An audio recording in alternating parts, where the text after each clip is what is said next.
Hello aspirants, welcome to सी आराम IAS. स्वागत है आप सभी का हमारे इस करंट अफेयर्स की सीरीज़ में। आज डिस्कस करने वाले हैं हम 16 सितंबर के करंट अफेयर्स को।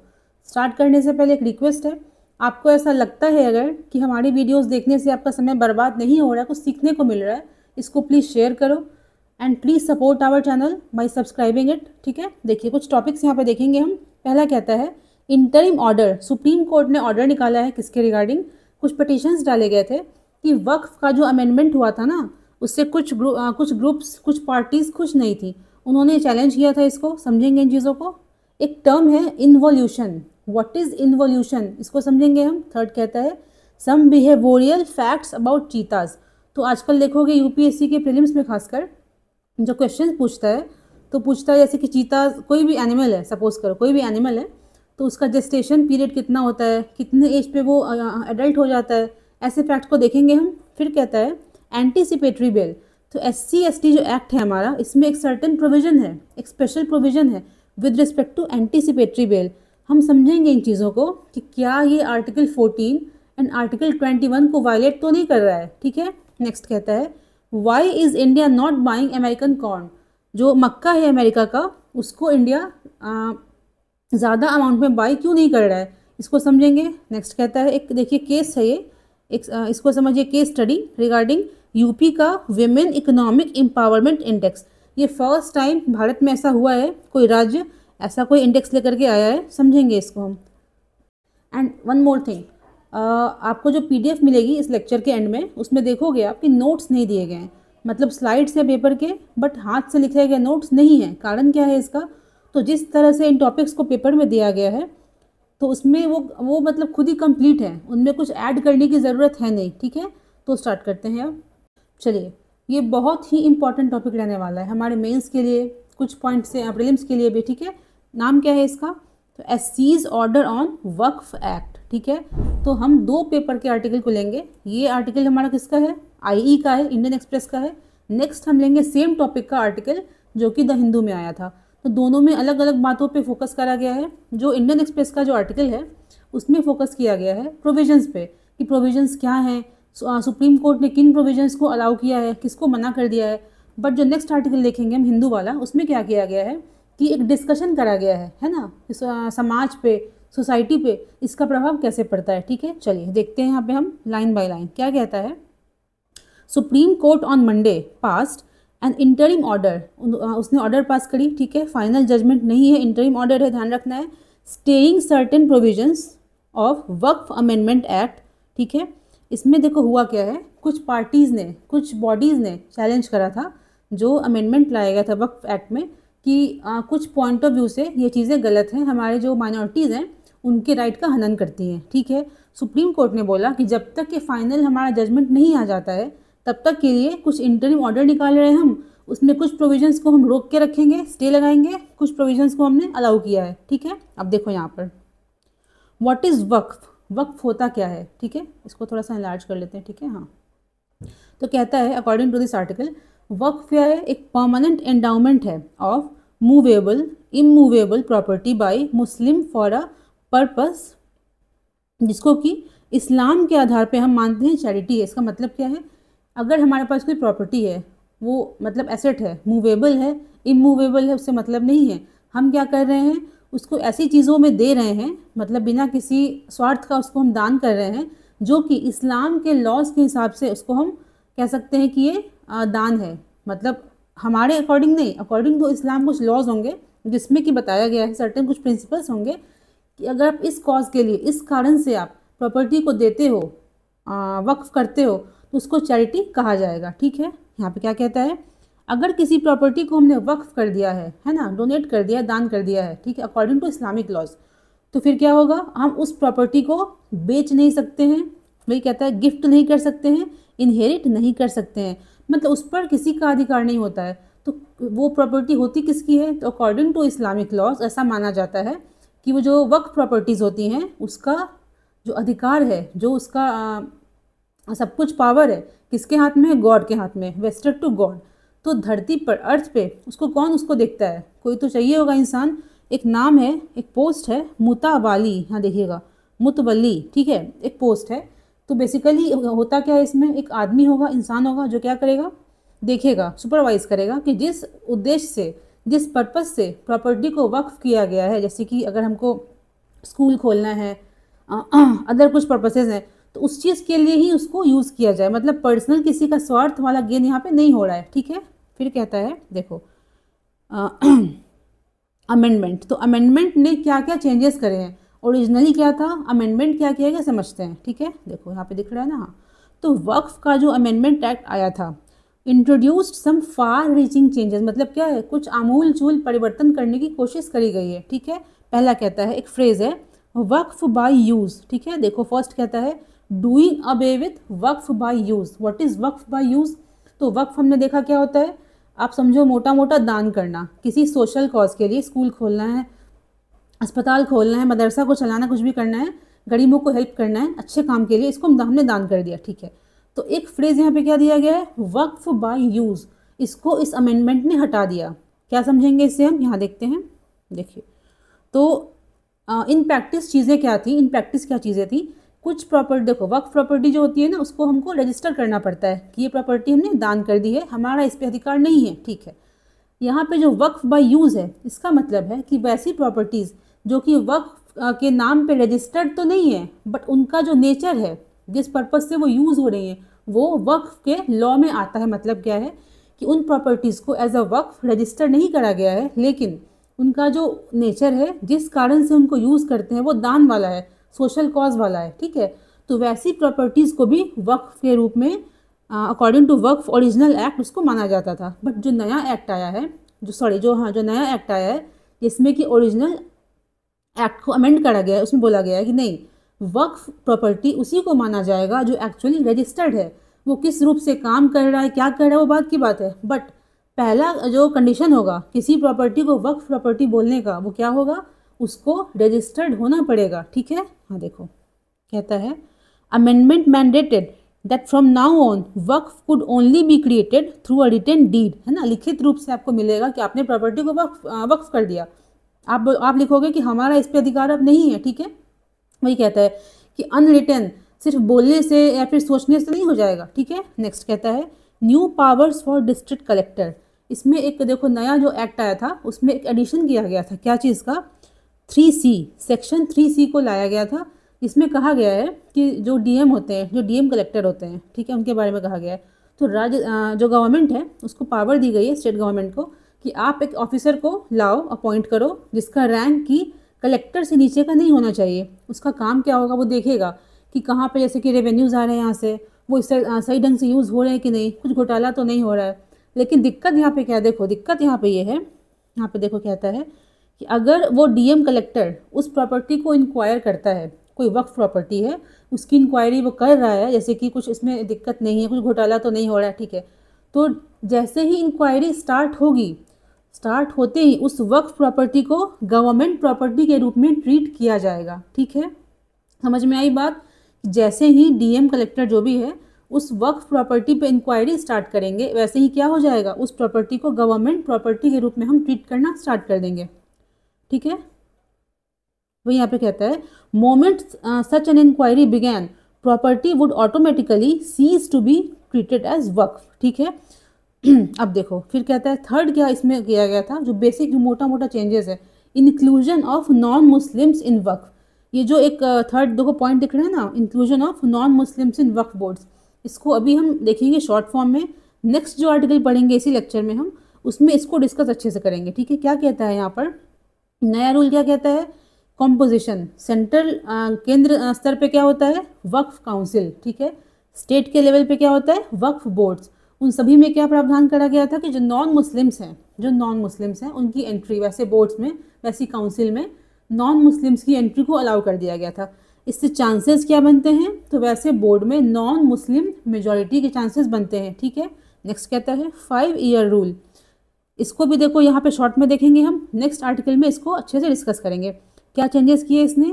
तो ऐसा कहा गया था इस प्रोविज़न में कि वक्फ करने का अधिकार किसको है, ठीक है। उसको बोलता है ये कि वैसे लोग जिनकी प्रॉपर्टी तो होनी चाहिए, फर्स्ट कंडीशन तो वही, सेकंड कहता है वैसे लोग जो ये दिखा पाएँ, डिमॉन्स्ट्रेट कर पाएँ कि 5 साल से वो इस्लाम को प्रैक्टिस कर रहे हैं, आप मुस्लिम हो नहीं हो वो नहीं, आपको दिखाना पड़ेगा, समझ रहे हो, शो करना पड़ेगा कि आपने लास्ट 5 साल से कंटिन्यूसली क्या किया, इस्लाम को प्रैक्टिस किया है, ठीक है। फिर कहता है एप्लीकेबिलिटी ऑफ लिमिटेशन एक्ट, ठीक है। तो एक्चुअली क्या था, जो ओरिजिनल हमारा वक्फ एक्ट था उसमें क्या बोला गया था कि जैसे कोई प्रॉपर्टी है ना, यहाँ देखो क्या कहता है, हाँ यहाँ पे कह रहा है कोई प्रॉपर्टी है, उसके अगेंस्ट हमको वक्फ बोर्ड को लीगल कुछ इनिशिएट करना है, कुछ प्रोसीडिंग्स करना है। तो जनरली क्या हम देखते हैं कि एक तरीका होता है, आप नोटिस भेजोगे कुछ दिन का, इसको खाली कर दो, जो भी कर दो, अगर वो नहीं बात को मानता है तब धीरे धीरे आगे बढ़ते हो आप। बट ओरिजिनल वक्फ एक्ट में क्या बोला गया था कि नहीं, हम बिना किसी नोटिस का ही, बिना किसी इनिशियल चीज़ों का ही हम डायरेक्टली लीगल प्रोसीडिंग्स को स्टार्ट कर सकते हैं, ठीक है। बट नया जो अमेंडमेंट करा गया उसमें बोला गया था कि नहीं, ये एक्ट भी, वक्फ बोर्ड भी किसके अंतर्गत आएगा, लिमिटेशन एक्ट, मतलब कुछ सर्टेन आपको नोटिस देना पड़ेगा, है ना, कुछ प्रक्रिया है उसको फॉलो करना पड़ेगा, ओके। अब देखो यहाँ पे क्या कहता है, वाई, ये तो प्रोविजंस देखा हमने क्या है क्या नहीं है। अब देखेंगे वाई, क्यों इसको चैलेंज किया गया, है ना, क्या दिक्कत थी। तो हम देखेंगे मेजर कंसर्न्स, यहाँ देखो लिस्ट दिया गया है कितनी सारी पार्टीज़ ने पिटिशंस डाला है, ठीक है। तो पहला कहता है, फर्स्ट जो दिक्कत थी अकॉर्डिंग टू द पार्टीज़ जिन्होंने अपील किया है कोर्ट में, उनका कहना था कि हम जानते हैं संविधान क्या कहता है, अगर हम धार्मिक माइनॉरिटी हैं, हम कोई संस्था बनाते हैं, कोई भी संस्था बनाते हैं, तो उसको मैनेज करने का अधिकार किसके पास होता है, हमारे पास होता है, उसमें गवर्नमेंट हस्तक्षेप नहीं कर सकती है। उनका पॉइंट फर्स्ट ये था। सेकंड कहता है यहाँ देखो कि आपने जो कलेक्टर को पावर दिया है कि वो इंक्वायरी स्टार्ट कर सकते हैं, वहाँ तक तो चलो ठीक है, बट इंक्वायरी पूरी हुई नहीं, इंक्वायरी स्टार्ट होते ही उस प्रॉपर्टी को आप गवर्नमेंट प्रॉपर्टी के रूप में यूज़ कैसे कर सकते हो, ठीक है। फिर कहता है देखो पोटेंशियल फॉर, चूँकि हमने देखा कि नॉन मुस्लिम्स की भी एंट्री को अलाउ कर दिया गया है वक्फ बोर्ड में नए अमेंडमेंट एक्ट से, इससे संभावना निकलती है कि वैसे बोर्ड में क्या हो जाएगा, जो नॉन मुस्लिम्स हैं उनकी मेजॉरिटी, उनकी बहुता हो सकती है, ठीक है। फिर कहता है देखो यहाँ पे दिख रहा है ना, हल्का सा नीचे कर लेते, यस। नेक्स्ट क्या कहता है कि डायरेक्ट इंटरफेरेंस, गवर्नमेंट क्या कर रही है, कारण ये नहीं बता रही है कि आपने पब्लिक ऑर्डर को हर्ट किया है, हेल्थ को हर्ट किया है, मोरालिटी को, वो डायरेक्टली इंटरफेयर करने की कोशिश कर रही है। हम जानते हैं जो हमारा आर्टिकल 25, 26 वगैरह है, वो पब्लिक ऑर्डर, मोरालिटी, हेल्थ, इन 3 ग्राउंड पे उसको हम रेस्ट्रिक्ट कर सकते हैं। बट यहाँ पर क्या हो रहा है, आपने ग्राउंड्स नहीं बताया, आप क्या कर रहे हो, सीधे सीधे कह रहे हो गवर्नमेंट ने इसको डिसाइड करा है कि नॉन मुस्लिम्स भी उसमें एंटर कर सकते हैं। एक सेकेंड, ठीक है। अब देखो क्या कहता है, एक फ्रेज देखा था हमने, वक्फ बाय यूज़, तो इस नए अमेंडमेंट एक्ट में क्या किया गया, इस फ्रेज को अबॉलिश कर दिया गया कि नहीं, वैसे प्रॉपर्टीज़ जो कि रजिस्टर्ड है वक्फ पे नाम पे, एक रिटन डीड है, ठीक है, दाखिल खारिज जो भी होता है, तो उसी को हम बोलेंगे कि वक्फ है, ठीक है। सिर्फ वर्बली बोलने से, सोचने से नहीं हो जाएगा, ठीक है। इस पर भी आपत्ति दिखाई गई थी। फिर कहता है 5 ईयर रूल, पार्टीज़ ने कहा कि आपने जो नया रूल लगाया है कि जिसने 5 साल तक इस्लाम का पालन किया है उसी को अधिकार है कि वक्फ कर सके। तो ठीक है, इन चीज़ों को समझते हैं हम। अब देखो कहता है सुप्रीम कोर्ट ने किन प्रोविजंस पे रोक लगाई है, ठीक है। एक सेकेंड, तो हम देखेंगे अभी ऐसे कौन से प्रावधान हैं जिस पे कोर्ट ने क्या करा है, रोक लगाया है, उनको स्टे लगाया है, ठीक है। स्टे का मतलब क्या होता है, पोस्टपोन करना, हॉल्ट करना, उस पर टेम्प्रोरी रोक लगाना। चलो, तो पहला कहता है कलेक्टर की पावर, हमने क्या देखा था, पावर दी गई है कलेक्टर को कि वो किसी वक्फ प्रॉपर्टी पे कोई इंक्वायरी स्टार्ट कर सकता है। इंक्वायरी स्टार्ट होते ही क्या हो जाएगा, उसका जो स्टेटस है, जो नेचर है उस प्रॉपर्टी का, वक्फ नहीं रह जाएगा, वो गवर्नमेंट प्रॉपर्टी के रूप में ट्रीट करा जाएगा। तो कोर्ट ने इसको रोक दिया है, स्टे लगाया है, ठीक है। कोर्ट ने क्या बोला है, इसको आर्बिट्रेरी है, ये violative of principle of separation of powers, ठीक है। No third party rights can be created on such disputed properties, कहता है कि जब तक कि वक्फ ट्राइब्यूनल है, आप इंक्वायरी कर रहे हो, उसका फैसला नहीं आ जाता है, तब तक आप कैसे बोल सकते हो कि ये चीज़ गलत है या सही है, ठीक है। नेक्स्ट कहता है कॉम्पोजिशन ऑफ बोर्ड्स, ठीक है। तो एक्ट में क्या बोला गया था, एक्ट में कहा गया था कि जो नॉन मुस्लिम्स हैं उनकी भी एंट्री अलाउड है बोर्ड्स में। तो कोर्ट ने क्या किया, देखो, to prevent the possibility of non Muslim majorities on waqf boards the apex court issues a directive. तो इसने कम्प्लीटली मतलब इसको स्टे नहीं लगाया है, एक निकाला है ऑर्डर जिसके अकॉर्डिंग क्या कहता है, उसने लिमिट कर दिया है, कैप कर दिया है number of non Muslim members eight 4। कहता है कि सेंट्रल जो वक्फ काउंसिल है उसमें 22 मेंबर्स जो होते हैं ना, उसमें सिर्फ 4 मेंबर ऐसे हो सकते हैं जो कि नॉन मुस्लिम्स हैं, ठीक है। फिर कहता है सुप्रीम कोर्ट ने और क्या बोला है कि स्टेट के संदर्भ में देखा जाए जो बोर्ड्स होते हैं उसमें 11 में से सिर्फ 3 ऐसे लोग होंगे बोर्ड में जो कि नॉन मुस्लिम्स हैं, ठीक है। आगे देखते हैं। हाँ, नेक्स्ट कहता है 5 ईयर रूल।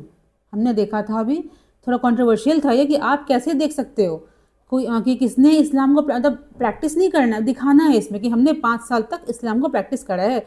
तो कोर्ट ने बोला है कि until government frames a clear rule, जब तक सरकार इस रूल को नहीं बनाती है कि आप कैसे पता करोगे किसी ने 5 साल से इस्लाम का पालन किया है कि नहीं, तब तक कि इस ऑर्डर पे हमने रोक लगाया, ठीक है। अब देखो किन प्रोविजंस को सुप्रीम कोर्ट ने ओके बोला है कि ठीक है इन पे रोक की ज़रूरत नहीं है। पहला कहता है वक्फ बाय यूज़। कोर्ट ने बोला ओके, आपको वक्फ करना है करो, आपको वक्फ करना है तो करो, कोई दिक्कत नहीं है, बट उसको रजिस्टर कराने में क्या दिक्कत है, ठीक है। आप उसको डीड करा लो, उसका मतलब रिटर्न कुछ लिखवा लो उससे कि हमने इस पर अपना अधिकार छोड़ दिया, हमने इसको दान कर दिया, ठीक है। सेकंड कहता है लिमिटेशन एक्ट।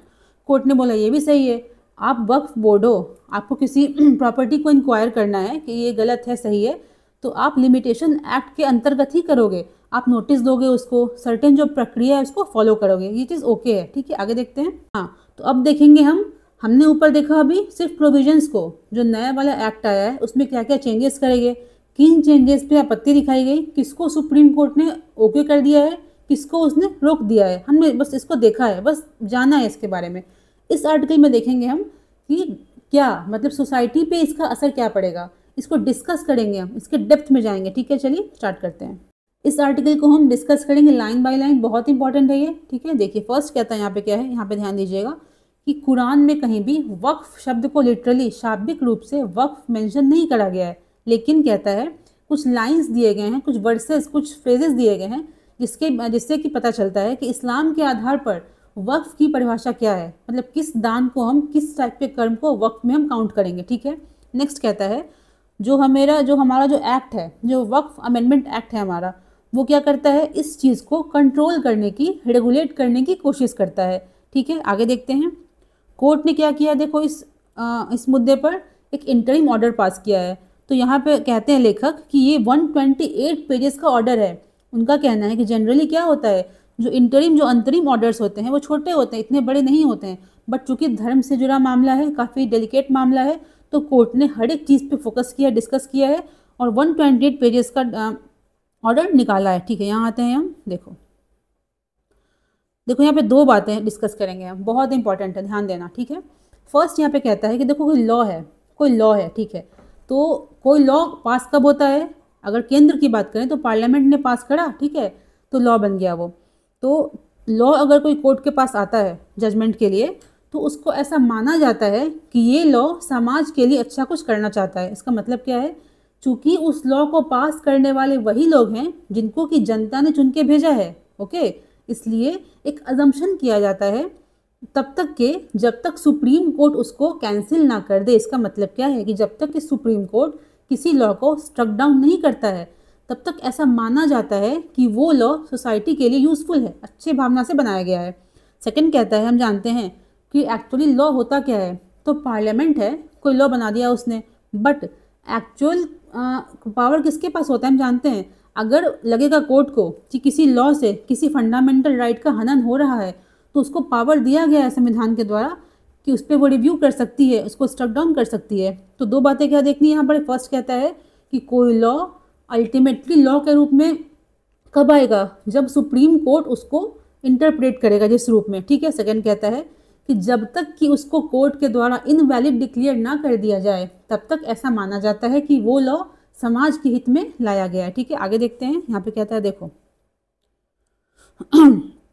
यहाँ पे अब डिस्कस करेंगे एक्चुअली हम कि जो 5 साल वाला कॉन्सेप्ट है, इसमें क्या देखेंगे हम कि ऐसा बोला गया था कि कोई आदमी वो मुस्लिम है, ठीक है, उसको पता है कि मुस्लिम है, बट वक्फ करने के लिए उसको क्या करना होगा, उसको शो करना होगा, उसको डेमोन्स्ट्रेट करना पड़ेगा कि लास्ट 5 साल से हमने इस्लाम को प्रैक्टिस किया है। इस पर डिस्कशन देखते हैं। कहता है court has temporarily stayed section 3R of the act till rules to determine who is practicing Muslim for 5 years। समझ में आ रही होगी बात। जब तक कि जो गवर्नमेंट है, सेंट्रल गवर्नमेंट, ये बताती नहीं है कि वो किस प्रकार डिसाइड करेगी कि किसने 5 साल तक इस्लाम को प्रैक्टिस किया है, किसने नहीं किया है, ठीक है। अब कहता है देखो कहता है a person's claim should be enough. देखो धर्म क्या है, धर्म काफ़ी प्राइवेट चीज़ होती है, काफ़ी पर्सनल चीज़ होती है। हम समझेंगे इसको इस प्रकार से, देखो जैसे अगर हम हिंदू हैं तो हमारे यहाँ कुछ जैसे कि नियम कानून है, पूजा करने की विधि है। लेकिन कुछ लोग ऐसे होते हैं जिनके लिए पूजा क्या है, वो किसी मंदिर के पास खड़े हो गए, ऐसे प्रणाम कर लिया, वही पूजा है। किसी के लिए पूजा क्या होता है, लंबे टाइम तक बैठ के वो पाठ कर रहे हैं। किसी के लिए पूजा क्या होता है, ध्यान करना होता है, ठीक है। तो हिंदू तो सभी हैं, हम एग्जाम्पल लेके समझ रहे हैं, लेकिन पूजा करने का, हिंदुइज्म को मानने का तरीका डिफरेंट होता है लोगों का, ठीक है। तो यहाँ पे कहता है कि इस्लाम कोई मुस्लिम है तो ज़रूरी नहीं कि वो अक्षरशः जो लॉ में लिखा गया है उसको वर्ड बाय वर्ड वो फॉलो करे। तो आप किसी की आस्था पे प्रश्न कैसे उठा सकते हो कि उसने ये नहीं किया, वो नहीं किया, नहीं। वही यहाँ पे कह रहा है कि धर्म को जज करने वाला धर्म को जज करने वाला कोई अथॉरिटी कौन होता है, वो कोई नहीं। धर्म कौन जज कर सकता है, इंसान खुद ही। इसलिए कहता है कि सेल्फ डिक्लेरेशन, मतलब अगर हम कहते हैं कि हम हिंदू हैं तो हिंदू हैं, आप कैसे इसको पता करोगे, ठीक है। आप होते कौन हो जज करने वाले। फिर कहता है देखो यहाँ पर देखो should a modern liberal and secular state be allowed to classify good Muslims and bad Muslims. वही यहाँ पे कहता है कि क्या, जैसे कि जो इस्लाम में कुछ आई डोंट नो कुछ लॉज होंगे, कुछ फॉलो करने होते होंगे, तो आप होते कौन हो डिसाइड करने वाले कि किसी ने उसको फॉलो किया है अच्छे से या नहीं किया है। गुड मुस्लिम्स कौन है, बैड मुस्लिम्स कौन है, किनके पास वक्फ करने का अधिकार है, किनके पास नहीं है, ठीक है। देखो यहाँ पे क्या कहता है, यहाँ पे कहता है एक यहाँ पे कंट्रोवर्सी बताई जा रही है कि हमने क्या देखा था, गवर्नमेंट ने क्या किया है, अमेंड करा है कि नॉन मुस्लिम्स को एंट्री दी जाए, किस चीज़ में, बोर्ड में, जो वक्फ बोर्ड होता है उसमें नॉन मुस्लिम्स को एंट्री मिले, ठीक है। तो कोर्ट यहाँ पर कहता है कि ठीक है, ये गलत नहीं है कम्प्लीटली। क्यों गलत नहीं है, देखो इसमें दो मुद्दा है। पहला मुद्दा क्या है, हम आप पढ़ोगे देखना PDF में। पहला मुद्दा क्या कहता है कि अगर हम इंसान हैं, हम इंडिया में रहते हैं, तो हमारी कोई प्रॉपर्टी है, उसको हम कुछ भी करें, हम किसी भी धर्म के हैं, कोई प्रॉपर्टी हमारी है, उसको दान कर दें, हम बेच दें, कुछ भी करें, वो हमारा अपना कॉल है, हमारा निर्णय है, ठीक है।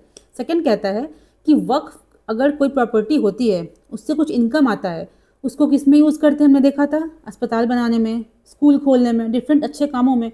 तो अगर कोई अस्पताल बना है, उसमें ऐसा तो नहीं कि कोई मुस्लिम ही इलाज कराने आएगा, हिंदू नहीं आएगा। तो कोर्ट का देखो दो चीज़ कहना है। फर्स्ट चीज़ ये है कि अगर वक्फ का जो उद्देश्य है वो सेकुलर है, ठीक है, तो उसमें नॉन मुस्लिम्स ऐड क्यों नहीं हो सकते हैं, ठीक है। तो कोर्ट ने क्या किया देखा, हमने उसको लिमिट कर दिया है कि 22 मेंबर जहाँ होते हैं सेंट्रल काउंसिल में, उसमें सिर्फ 4 ही नॉन मुस्लिम्स हो सकते हैं, ठीक है। अगर स्टेट की बात करें तो 11 मेंबर्स में से सिर्फ 3 ही नॉन मुस्लिम्स हो सकते हैं, ठीक है। फिर यहाँ पर करता है सेकंड पॉइंट उसने उठाया है, कोर्ट ने बताया है कि जैसे प्रॉपर्टी किसी की है, वो कुछ भी करे, किसी मुस्लिम को दान करे, किसी हिंदू को कुछ भी करे, वो उसकी प्रॉब्लम है। गवर्नमेंट इस पर एक कैप नहीं लगा सकती है, ठीक है। आगे देखते हैं।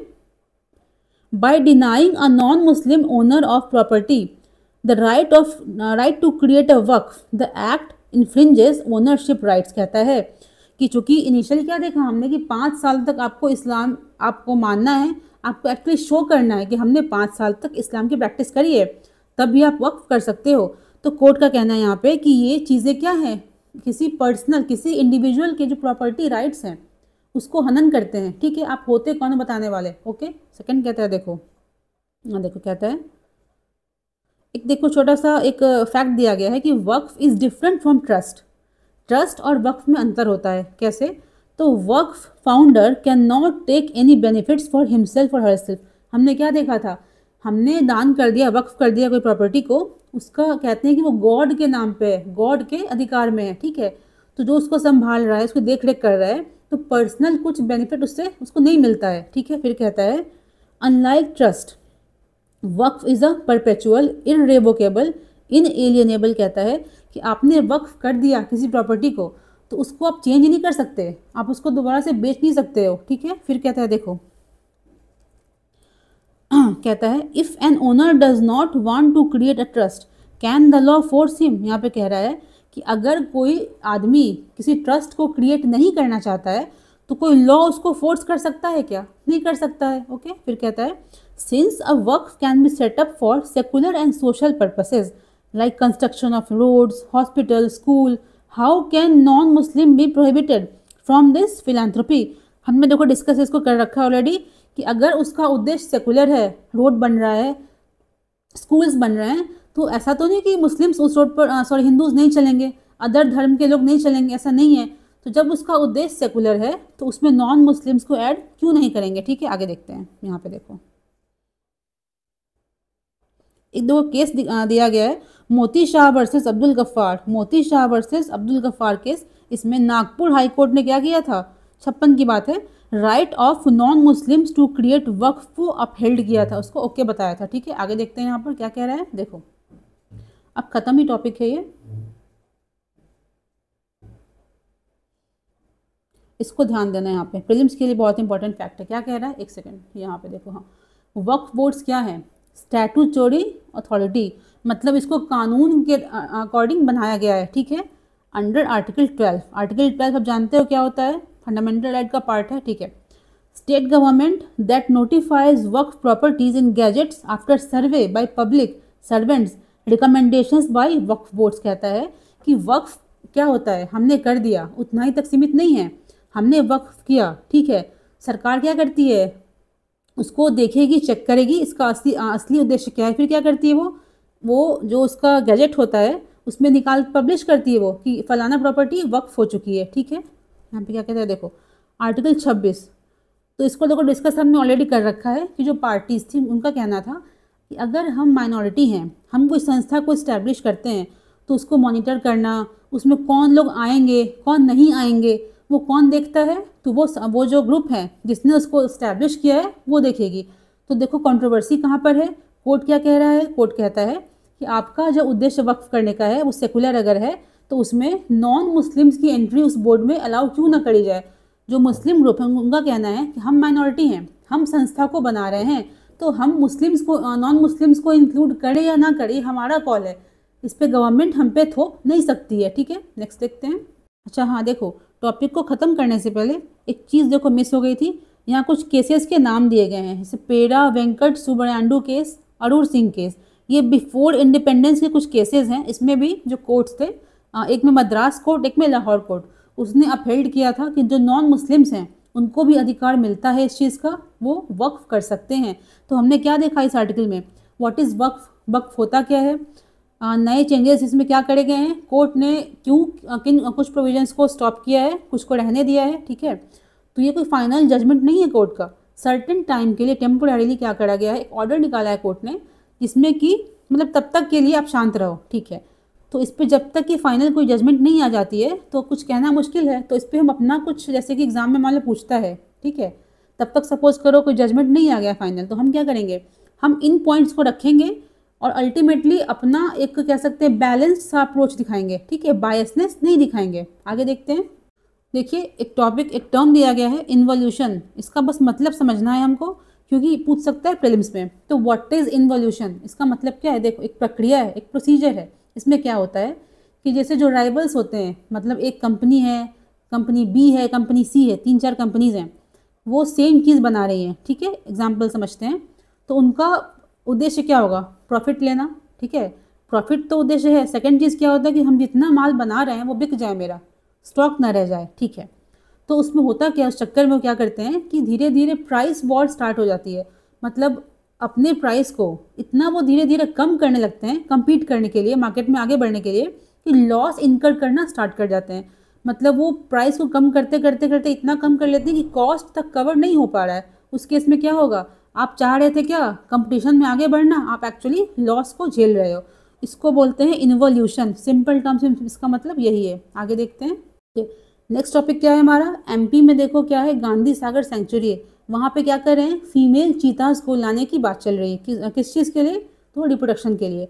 तो इस आर्टिकल में देखो कुछ इंपॉर्टेंट फैक्ट्स देखेंगे, 3-4 फैक्ट्स देखेंगे जो एग्जाम के लिए ज़रूरी हैं।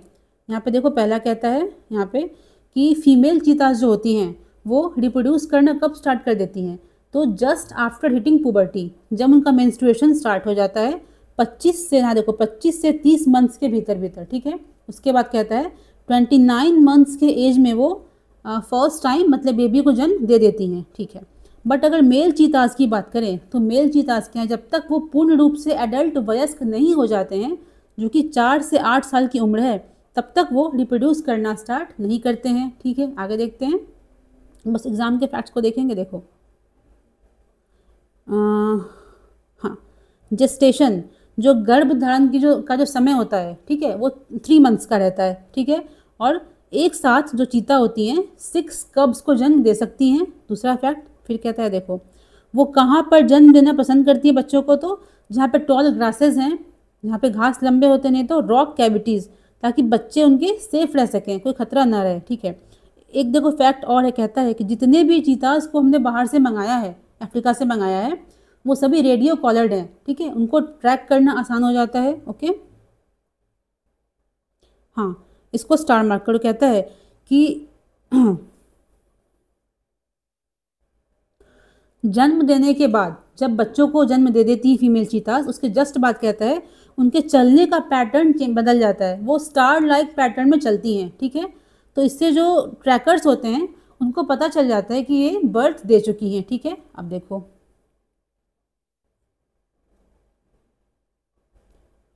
यहाँ देखते हैं, एक सेकंड, हाँ इसको देखो स्टार मार्क करो। कहता है अगर चीता कब्स की बात करें, चीता शिशु जो होते हैं उनकी बात करें अगर, तो वो जिस रेट से बढ़ते हैं वो सबसे ज़्यादा है, मतलब बिग कैट्स की बात करें जैसे लायन है, डिफरेंट अदर एनिमल्स हैं, उनमें कहता है कि जो चीताज होते हैं ना सबसे फास्टेस्ट रेट से ग्रो करते हैं, ठीक है। यूपीएससी का फैक्ट से ही। आगे देखो,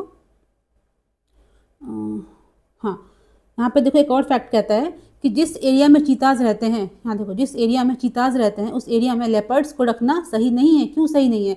लेपर्ड्स आर को प्रेडेटर्स, कहता है जिस शिकार को चीताज खाते हैं सेम चीज़ों को लेपर्ड्स भी खाते हैं, ठीक है। इसलिए जिस पार्क में हम चीताज को लाने की बात करते हैं वहाँ पर क्या करना होता है, लेपर्ड्स को हमको पहले हटाना पड़ता है, ठीक है।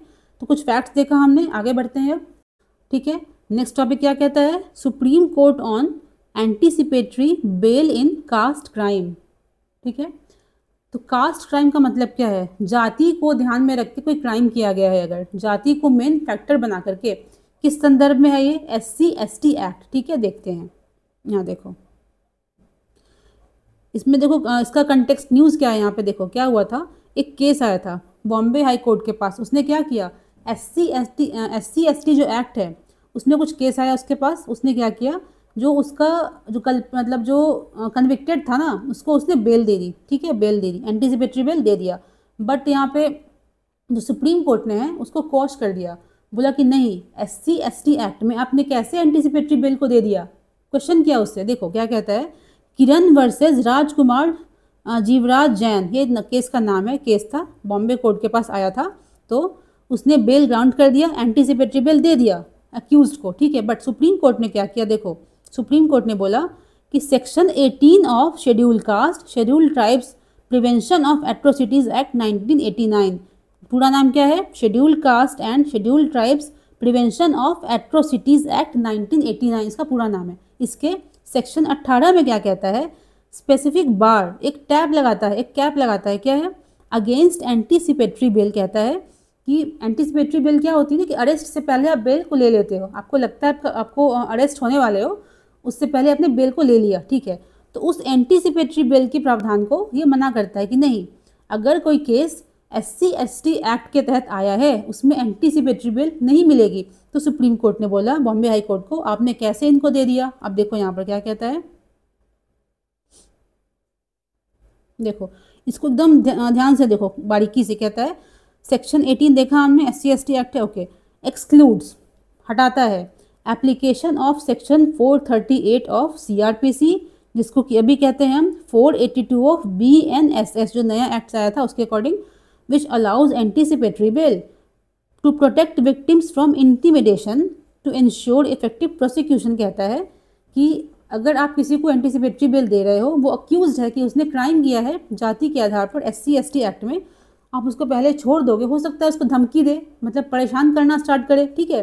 फिर देखो कहता है सर्टन केसेस हैं, जैसे state of MP versus Ramkrishna Balothia case, Vilas Pandurang case है, पृथ्वीराज चौहान केस है, इसमें कहता है offences under the act form distinct class. देखो ऐसा क्यों है, तो कोर्ट का कहना है कि डिफरेंट केसेस में कोर्ट ने क्या कहा है कि ये जो ऑफेंस है वो अलग, इसका मतलब उद्देश्य अलग होता है, किसी को ह्यूमिलिएट करना, ठीक है।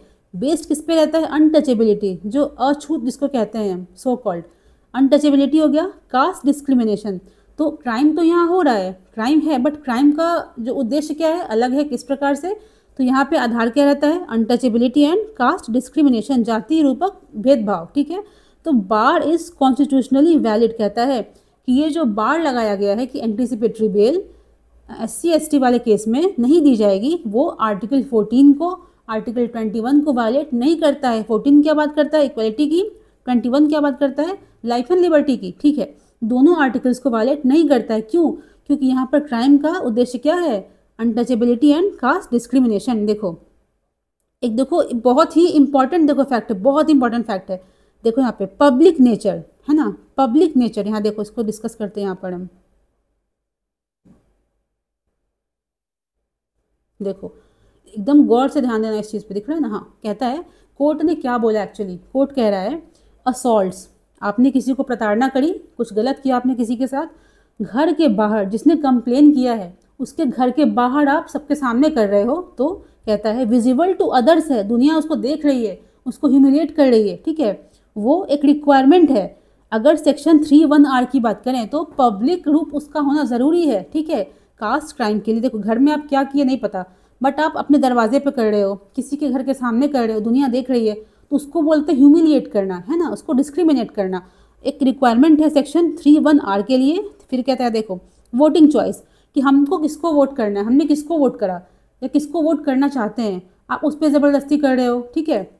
कहता है ये भी एक सेक्शन है 3(1)O, ये भी क्राइम के अंतर्गत ही आता है, ठीक है। फिर देखो यहाँ पे कहता है ultimately supreme court cancelled the anticipatory bail calling high court's order manifest error jurisdictional ineligibility, कहता है कि सुप्रीम कोर्ट ने बॉम्बे कोर्ट के उस ऑर्डर को कैंसिल कर दिया, ठीक है। अब देखो एक देखो फ्रेज दिया गया पेपर में, आप इसको मेंस में लिख सकते हो, बहुत अच्छा कंक्लूजन के रूप में काम आएगा, कि जो ये SC ST एक्ट है ना, कहता है ये तो हम जानते हैं किसके अगेंस्ट है, बट जो रूलिंग आई है अभी जो नया रूलिंग आया है वो रीइंफोर्स करता है, फिर से बताता है इसके इम्पोर्टेंस को, कि ये सिर्फ एक फॉर्मेलिटी नहीं है, एक मतलब औपचारिकता नहीं है, ये क्या है, substantial shield to safeguard dignity and security of vulnerable communities, कहता है। देखो जो SC STs हैं तो उनकी मानसिकता को इस तरह बना दिया गया है ऐतिहासिक रूप से कि वो खुद ही में दबे कुचले से महसूस करते हैं, जो सच्चाई है, सच बात है ये, ठीक है। आप उनको और प्रताड़ित कर रहे हो, समाज के सामने आप उनको मतलब उनको बेइज्जत कर रहे हो, ये सही चीज़ नहीं है। तो हमने क्या देखा कि पब्लिक जो यहाँ देखा था क्या टर्म था, पब्लिक नेचर, हाँ, कि आप कोई क्राइम करते हो उनके अगेंस्ट में, आप घर में क्या कर रहे हो कोई देखने तो नहीं आ रहा है, बट पब्लिक जगह पे करते हो जहाँ की समाज देख रहा है, सोचो कैसा लगता होगा। उस केस में मतलब वो क्या है, वो सिर्फ कहने की बात नहीं है, एक प्रोविज़न है, एक सेक्शन है SC ST एक्ट के अंतर्गत जिसमें कि एंटीसिपेटरी बेल मिलना असंभव है, ठीक है। आगे देखते हैं, ये देखिए नेक्स्ट टॉपिक बड़ा इंटरेस्टिंग है। इसमें कहता है Lutnick's fury why India finds it difficult to buy US corn. ये देखो न्यूज़ यहाँ पे देखो, देखते कंटेक्स्ट क्या है इसका। यहाँ देखो US के कॉमर्स सेक्रेटरी ने क्या कहा है कि इंडिया की जो पॉपुलेशन है, मतलब इंडिया बोलता है कि हमारे पास 1.4 बिलियन लोग रहते हैं, तो क्या वो कॉर्न US से मतलब एक बुशेल कॉर्न भी नहीं खरीद सकते हैं, ठीक है। तो कहता है कि ये क्या दिखाता है, क्या इंडिया US का सच में एलाई है, मतलब वो क्वेश्चन करने इस चीज़ को, ठीक है। कहता है इंडिया इम्पोर्ट्स US एक्सपोर्ट्स, इसको देखो समझाया गया इस संदर्भ में कि US ने जो क्लेम करा है कि इंडिया चाहे तो US से कॉर्न को इंपोर्ट कर सकता है, ठीक है, लेकिन नहीं करता है, इसका कारण देखेंगे हम। तो इंटायरली रॉन्ग ये बात नहीं है, क्यों, कहता है out of India total corn imports of 0.9 million turns, सबसे ज़्यादा कहाँ से आता है, म्यांमार से आता है, यूक्रेन से आता है, ठीक है। हम US से बहुत ही कम मात्रा में कॉर्न को इंपोर्ट करते हैं, ठीक है। यहाँ देखो डेटा दिया गया है। अब देखो 2 रीजन्स, इसका 2 मेन कारण क्या है, ठीक है। देखो कहता है पहला है कि टैरिफ्स, इंडिया का अपना कुछ पॉलिसी वगैरह है, इसमें कहता है कि अगर आप initially 0.5 MT of corn import करते हो एनुअली तो 15% टैरिफ लगेगा, उसके अलावा जितना भी करते हो उसमें 50% ड्यूटी लगेगी। सेकंड कहता है सबसे जो बड़ा कारण है कि GMO इंडिया ने क्या किया है, import of genetically modified crops को उसने बैन किया हुआ है, ठीक है, बैन किया हुआ है। इसलिए अब यहाँ देखो यूएस एक्चुअली है क्या, दुनिया का सबसे बड़ा प्रोड्यूसर है, सबसे बड़ा एक्सपोर्टर है किस चीज़ का, कॉर्न का, बट हम वहाँ से क्यों नहीं मंगा रहे हैं, कुछ हमारी अपनी पॉलिसीज़ हैं। दूसरा क्या है, यूएस का जो मेजरली मानो कि 90% जो कॉर्न वो कैसा है, जीएमओ है, जेनेटिकली मॉडिफाइड है, बट हमारे यहाँ उसको इम्पोर्ट करना बैन किया हुआ है। देखो यहाँ देखेंगे कुछ फैक्ट्स को हम जो हमारे एग्जाम के लिए इंपॉर्टेंट है। देखो दिख रहा है यहाँ, देखो कॉर्न जो कहता है, यूएस की बात करें, corn is grown by farmers mainly in mid western states, ठीक है, सर्टेन सेक्टर है यूएस का, वहाँ पे ग्रो करते हैं। वो ऐसी जगह है जहाँ पे कि ट्रम्प साहब क्या किए थे लास्ट टाइम, उनको वहाँ से जीत मिली थी, ठीक है। सेकंड कहता है, देखो अभी तक केस किया था कि China was largest buyer of US corn.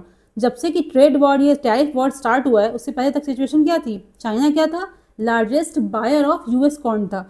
अब चूंकि चाइना ने खरीदना कम कर दिया है, अब वो इंडिया पे बोलने प्रेशर कर रहे हैं, आप कॉर्न खरीदो, कॉर्न खरीदो, ठीक है। अब यहाँ देखो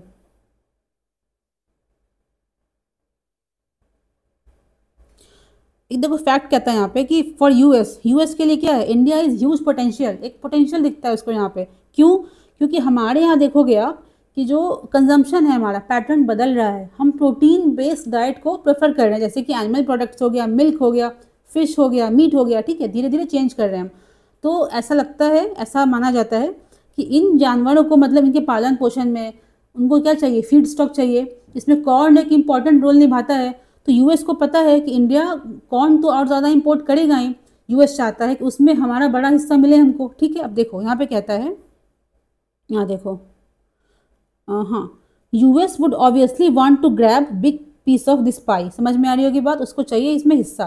प्रॉब्लम क्या है, 94% of its total area planted was under GM varieties, देखा था हमने अभी कि जेनेटिकली जो मॉडिफाइड क्रॉप्स हैं उसका इम्पोर्ट हमने बैन कर रखा है। और यूएस में क्या है, 94% तक जो क्रॉप्स जो कॉर्न प्लांट करे गए हैं वो कैसे हैं, जीएमओ हैं, ठीक है। यहाँ देखो कुछ देखिए नाम दिए गए हैं कि जीएम का मतलब क्या होता है, उनमें कुछ सर्टेन बैक्टीरिया के जीन्स को डाला जाता है जिससे कि वो टॉलरेंट हो जाते हैं, मतलब कुछ उन पे आप कुछ केमिकल्स डाल रहे हो, दवाई डाल रहे हो, उसको बर्दाश्त कर लेते हैं। कुछ देखो नाम दिया गया है हर्बिसाइड्स का, ग्लाइफोसेट एंड क्या है, ग्लूफोसाइनेट, ठीक है। अब देखो बहुत बहुत इंपॉर्टेंट देखो फैक्ट यहाँ देखने वाले हैं हम, कहता है एट प्रेजेंट में India permits neither the import of GM corn nor it's planting by farmer in the country, ध्यान रखना पूछ सकता है प्रीलिम्स में। अभी स्थिति क्या है, भारत क्या करता है, तो जीएम कॉर्न है, कॉर्न की बात करें, ठीक है, जीएम कॉर्न की बात करें, ना तो उसको इम्पोर्ट करना अलाउ किया हुआ है, ना तो ही हमारे कंट्री में उसको प्लांट करना, उगाना अलाउ किया हुआ है, ठीक है। देखो एक और देखो फैक्ट देखेंगे, अभी क्या है, इंडिया का कहता है Bihar is third largest, Bihar क्या है, मक्के का थर्ड लार्जेस्ट प्रोड्यूसर है आफ्टर कर्नाटका एंड मध्य प्रदेश, ठीक है, फैक्ट दिया गया है। फिर एक और फैक्ट कहता है अमेरिकन मेज जो है वो चीपेस्ट है, दुनिया का सबसे सस्ता कॉर्न अमेरिका उगाता है। चलो Bihar third largest producer of मेज है आफ्टर कर्नाटका एंड मध्य प्रदेश। ये टॉपिक खत्म होता है, आगे देखते हैं। ओके तो अब पहुंच चुके हैं हम लास्ट टॉपिक पे। क्या कहता है ये देखो, इसमें केस देखेंगे एक्चुअली हम, यूपी में क्या हुआ है, विमेन इकोनॉमिक एम्पावरमेंट इंडेक्स इसको लॉन्च करा गया है, ठीक है। तो फर्स्ट टाइम भारत में विमेन के इकोनॉमिक एम्पावरमेंट की बात करी जा रही है, और सिर्फ बात ही नहीं करी जा रही है, यहाँ देखा जा रहा है केस बाय केस कि जैसे कि इसमें इम्प्लीमेंट किया जा रहा है इस चीज़ को, जैसे एजुकेशन है, एम्प्लॉयमेंट है, इंफ्रा है, लाइवलीहुड है, तो डिफरेंट सेक्टर्स होते हैं। तो महिलाएं क्यों इसमें पार्टिसिपेट नहीं कर रही है, इसमें देखो एग्जांपल यहाँ पे दिया गया है, यहाँ पे दिख रहा है, ये देखो यहाँ पर देखो बताया गया है कि यूपी ने क्या किया, एक सर्वे करा, उसमें उसने पाया उसमें कि जो बस ड्राइविंग के सेक्टर है, बस ड्राइविंग है, ऑटो ड्राइविंग है, तो महिलाएं वहाँ पे इंटरेस्टेड नहीं है। तो उसने बोला कि आखिर क्यों, उसको वो फाइंड करने की कोशिश कर रहा है कि हमारी तरफ से क्या कमी रह गई कि महिलाएं बस ड्राइविंग करने में इंटरेस्टेड नहीं है, आखिर समाज की प्रॉब्लम है या मेंटालिटी की प्रॉब्लम, क्या दिक्कत है, ठीक है। सेकंड कहता है कि जैसे स्कूल की बात करें अगर हम, तो महिलाएं किस क्लास तक पढ़ाई करती हैं, कहाँ से वो ड्रॉप ले रही हैं, उसका भी कारण क्या है, फिजिकल कारण हो सकता है, पैसा नहीं है उनके पास, या इंफ्रा की कमी है, बाथरूम नहीं है। तो यूपी गवर्नमेंट ने क्या किया एक्चुअली है, वो उसने इस चीज़ को इम्पोर्टेंस दी है कि महिलाएं अगर घर से बाहर नहीं निकलना चाहती हैं, उसका कारण क्या है, ठीक है, क्या सामाजिक डर है एक, क्या फिजिकल उनको दिक्कत है, या कुछ पैसे की प्रॉब्लम है, तो आप इसको मेंस के आंसर में डाल सकते हो इस तरह से कि यूपी ने फर्स्ट टाइम वीमेन के इकोनॉमिक एम्पावरमेंट की बात करी है और इसमें उसने एक मॉडल प्रस्तुत किया है जिसमें कि एम्प्लॉयमेंट है, एजुकेशन है, उनकी मोबिलिटी मतलब जाने आने में दिक्कत ना हो जाए, वो सब है। तो कहाँ पर जो कोर दिक्कत कहाँ पर है, समाज में दिक्कत है, हमारी मेंटालिटी में दिक्कत है या किस प्रकार की दिक्कत है, उसको सॉल्व करके विमेन के पार्टिसिपेशन को इंक्रीज करा जाए। क्योंकि देखो इकोनॉमी जो है, जो अर्थव्यवस्था है, उसको इससे मतलब नहीं है कि कौन काम करता है, उसको मतलब है कि पैसा का फ्लो बढ़े, प्रोडक्शन ज़्यादा हो, महिला करे पुरुष करे, इससे मतलब नहीं है। तो हमें क्या करना चाहिए, समाज में रहते हैं, देखो पढ़े लिखे हम लोग भी हैं, हमें इसको इनकरेज करना चाहिए, ठीक है। मतलब जो बेसिक, अब तो खैर बहुत कम हो गई चीज़ें, जो महिलाएं हैं तो डिफरेंसेस तो देखो हैं, कुछ फिजिकल डिफरेंसेस हैं, ठीक है, लेकिन उसको मतलब एक कमज़ोरी के रूप में यूज़ करना तो सही नहीं है ना, ठीक है। किसी जैसे कोई दिव्यांग होता है, एग्जाम्पल देखो, किसी को हाथ नहीं पैर नहीं है, अब उसको तुम बैठा दो घर पे, तुम भीख मांगो, तुम तो किसी काम के नहीं हो, ये तो सही विजन नहीं है। हमें क्या करना है, जो भी जैसे कि जो वल्नरेबल सेक्टर्स होते हैं तो उनको भी पार्टिसिपेट करने में हेल्प करना है, उनको रिजेक्ट नहीं करना है, ठीक है। अब हम देखो एक लास्ट फ्रेज देखेंगे और इसको ख़त्म करते हैं। क्या कहता है, not only participation gaps but also systemic barriers. इसमें क्या कहता है कि पार्टिसिपेशन गैप क्या है, वो रिजल्ट है, वो कारण नहीं है, वो रिजल्ट है। किस चीज़ का रिजल्ट है, सिस्टेमिक बैरियर्स का। इसका मतलब क्या है, अब देखो कॉमन सी बात को समझो आप, हम लोग भारत में रहते हैं, किसी भी स्टेट में चले जाओ, कोई लड़की है, उसकी शादी हो रही है, तो वो जॉब करे क्या करे वो सेकेंडरी हो जाता है। प्राइमरी क्या होता है, खाना बनाना आता है कि नहीं, डिफरेंट चीज़ें इसको आती हैं कि नहीं, ठीक है। तो वही यहाँ पे कहता है कि आप प्रायोरिटी किन चीज़ों को दो, महिलाओं में स्किल डेवलपमेंट को दो, वो आत्मनिर्भर बन सकें, ठीक है। तो इसको ख़त्म करते हैं यहीं पर हम, अब कल मिलते हैं, धन्यवाद।